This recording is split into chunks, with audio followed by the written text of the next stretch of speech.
आज हम इस वीडियो में बात करने वाले हैं सामाजिक विज्ञान के महत्वपूर्ण चैप्टर के बारे में, जिसका नाम है यूरोप में राष्ट्रवाद का उदय। यूरोप में राष्ट्रवाद, राष्ट्रवाद का अर्थ होता है देश से प्रेम। ये 3 भागों में बांटा गया। पहला, फ्रेडरिक सोर्यू, लोकतांत्रिक से बनी दुनिया का उनका सपना और सामाजिक गणराज्य। फ्रेडरिक सोर्यू का सपना था कि जो ये लोकतांत्रिक देश है, ये उनका सपना था कि जो ये सामाजिक जीवन है, ये देश है, गणराज्य बन जाए। फ्रेडरिक ने एक चित्र बनाया। उस चित्र का नाम विश्वव्यापी प्रजातांत्रिक और सामाजिक गणराज्यों का एक चित्र था, जो उनका सपना था कि ये सभी लोग के समानता का अधिकार मिल सके। इसमें इस चित्र में बताया गया अमेरिका, यूरोप के उन लोगों का चित्र किया गया जो एक पंक्ति में खड़े होकर स्वतंत्रता और प्रतिमा की वंदना कर रहे थे। इसमें कहा गया, यह भाव फ्रांसीसी क्रांति की स्वतंत्रता की देवी लिया गया था। इसमें कहा गया था, इस प्रतिमा में एक हाथ में ज्ञानदेह की मशाल तथा दूसरे हाथ में मानव अधिकार के घोषणा पत्र होगा। प्रतिमा के सामने निरंकुश संस्थानों के अवशेष बिखरे पड़े थे, जो इस बात का प्रतीक है निरंकुशता का युग बीत गया। अरस्तू ने कल्पनादर्शी यूटोपिया में विश्व लोगों को अलग करने के लिए समूह में पृथक पृथक वस्त्रों में दर्शाया गया है। देखा गया है कि उन्होंने कहा कि पहले तो क्या होगा, एक शक्ति के रूप में राष्ट्रवाद का विकास होगा। यानी देश प्रेम तो है, राष्ट्र का विकास होना चाहिए, लेकिन एक साथ होना चाहिए। फिर कहा गया राष्ट्र राज्य की अवधारणा का विकास भी होना चाहिए। ये बात कहाँ से आई? ये पहले फ्रांस की क्रांति से आई। फ्रांस की क्रांति 14 जुलाई 1789 को हुई थी। उसमें बहुत सारे ऐसे 4 वर्ग के लोग थे।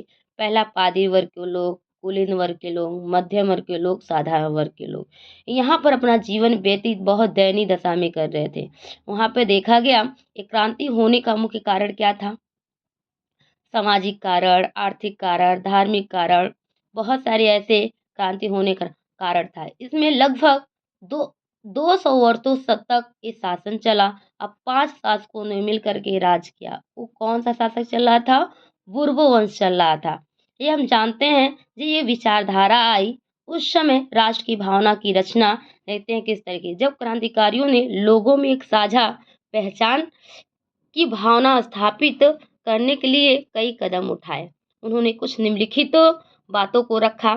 कहा, जब भी एक पृथ्वी उसके नागरिक का लाभ पैट्रिक और लेस्टियो होना चाहिए। यानी कहा गया पहले पितृभूमि का उनमें नागरिक का अधिकार होना चाहिए। इसमें दिखाया गया भारतीय यानी फ्रांसीसी झंडे कैसे होने चाहिए, केंद्रीय प्रशासन की कैसी व्यवस्था होनी चाहिए। उसमें स्टेट जनरल को साधारण नागरिक द्वारा चुना गया था। इसमें स्टेट जनरल, उसमें कहा गया कि जब राजा से परेशान ये सारे प्रजा लोग राजा से परेशान हो चुके थे, उसमें जनरल स्टेट को बुलाया गया। जनरल स्टेट ने कहा, पहले हम पादरी वर्ग को 300 लोगों को बुलाएंगे, 300 कुलीन वर्ग को बुलाएंगे, 300 में से मध्यम वर्ग, साधारण वर्ग 600 लोगों में से बुलाया जाएगा। लेकिन हम बात क्या करेंगे उन लोग की? पहले तो हम कुलीन वर्ग की बातों को सुनेंगे, लेकिन बात क्या होगी, तीनों लोग का मत एक होगा, एक बातों को हम सुनेंगे।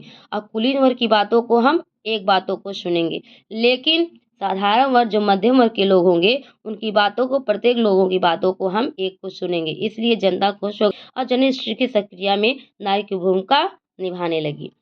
अब इसमें कहा गया भार और मापन की एक मापक पद्धति होगी, राष्ट्रगीत होगी। उसमें सबसे ज्यादा बढ़ावा दिया जा रहा था, फ्रेंच भाषा को बढ़ावा दिया जा रहा था उसमें।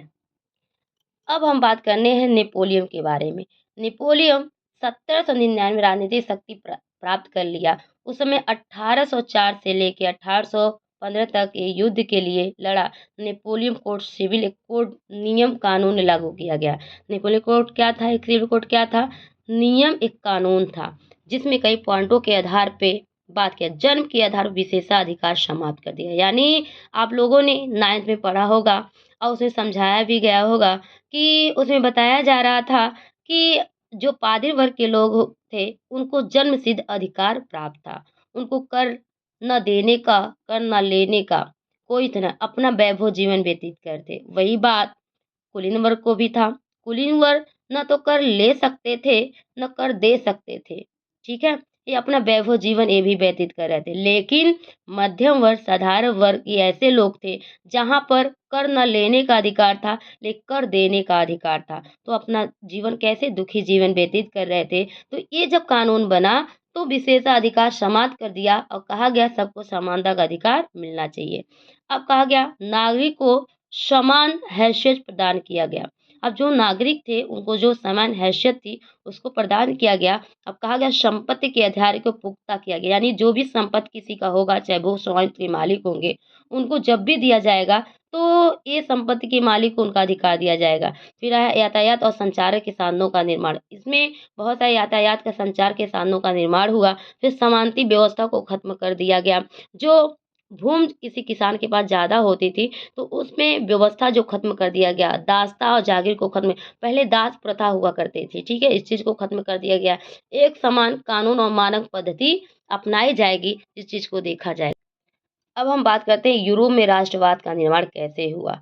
यूरोप में कोई राष्ट्र राज्य नहीं था। यूरोप का समाज 3 वर्गों में विभाजित था। पहला था शिष्ट जन के लोगों को, दूसरा गरीब वर्ग के लोग। इतने गरीब वर्ग के लोग थे कि देखा गया अपना जीवन ऐसे व्यतीत कर रहे थे। फिर आया औद्योगिक क्रांति के बाद। औद्योगिक क्रांति के बाद बड़े-बड़े कारखाने या फैक्ट्रियाँ स्थापित कर दिए गए, जिनके पास सारी चीज़ें रोज़गार भी मिल गई। मध्यम वर्ग के लोग, देखा गया समानता उदारवाद, मध्यम वर्ग के लोग जो थे उनको भी काम करने का मौका मिला। फिर समानता उदारवादी ये चाहते थे कि सबको समानता का अधिकार मिले, यानी सभी धर्मों को समान रूप से उनको अधिकार मिले। फिर नए विचार वाले लोग आए, स्वतंत्रता आज़ादी के लोग। ये नए विचार वाले चाहते थे कि सबको अधिकार मिलता है तो समानता का अधिकार मिलना चाहिए। फिर इसी चीज़ को हम देखते हैं कि जब पुराने वर्ग के लोग थे, राजाशाही सरकार थी, उसमें कहते मैं ही राजा हूँ, मैं ही शासक हूँ, जो भी मैं करूँगा वो मेरे आधार पे करना होगा। तो ये पुराने ख्याल वाले लोग थे, कहे कि मेरे आज्ञा का पालन करना चाहिए। अब आया उदारतावाद। उदारतावाद यानी सभी के लिए देश प्रेम, सभी के लिए समानता होनी चाहिए। इनको 2 भागों में बाँटा गया, राजनीति, एक आर्थिक। देखा गया कि ये व्यक्तियों की स्वतंत्रता चाहते थे।